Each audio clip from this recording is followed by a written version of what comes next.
Muy buenas tardes, dando continuidad con lo que es esta parte de Constantino el Grande. Entonces, si podemos observar la diapositiva, él logró la libertad de la iglesia, favoreció su unidad, pero cuando se habla de su unidad era por sus propios intereses. En esa época realmente lo que era el cristianismo tenía un auge y entonces audazmente trató de aprovecharse de esa población que de una u otra forma ellos estaban privados de libertad para dar lo que es la parte del servicio o el culto o hablar de lo que es el Señor Jesucristo. Constantino terminaría entonces las cosas, el número de libros a tener la Biblia.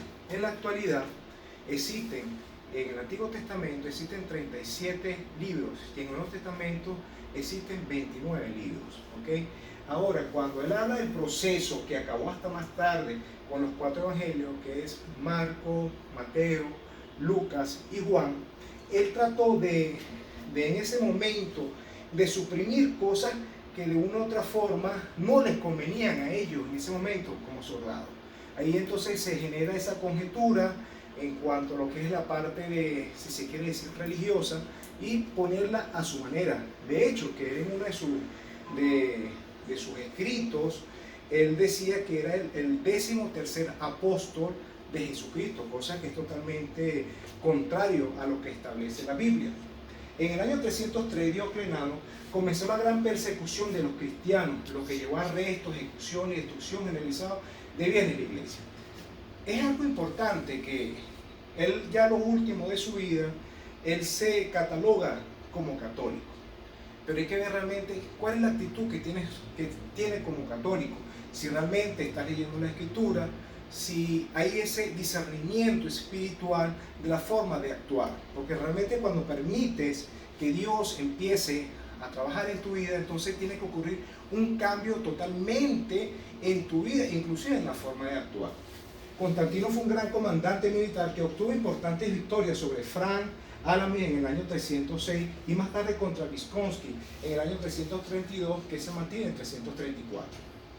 Mi compañero habló que en la parte donde él nació, que es en la actual Estambul, pero cuando nosotros estuvimos incluso viendo lo que fue Romano 1, Romano 2, que hablan de esa historia de lo que tenían que ser esos romanos, esos soldados romanos, tenían que ser nacidos y originarios de Roma. Entonces, ¿qué contradicción hay que fue el emperador, ese César, ese rey, pero anárquico, pero de otra localidad que no pertenece a Italia? Entonces lo dijo ahí en esa parte interrogante. ¿Por qué? Porque justamente un grupo que estaba con él lo apoyó, y entonces cuando ellos forman parte, hay una ruptura en la parte de Roma, a donde vivía, y entonces él pasa a formar parte de ese emperador, de ese rey, pero la parte del este.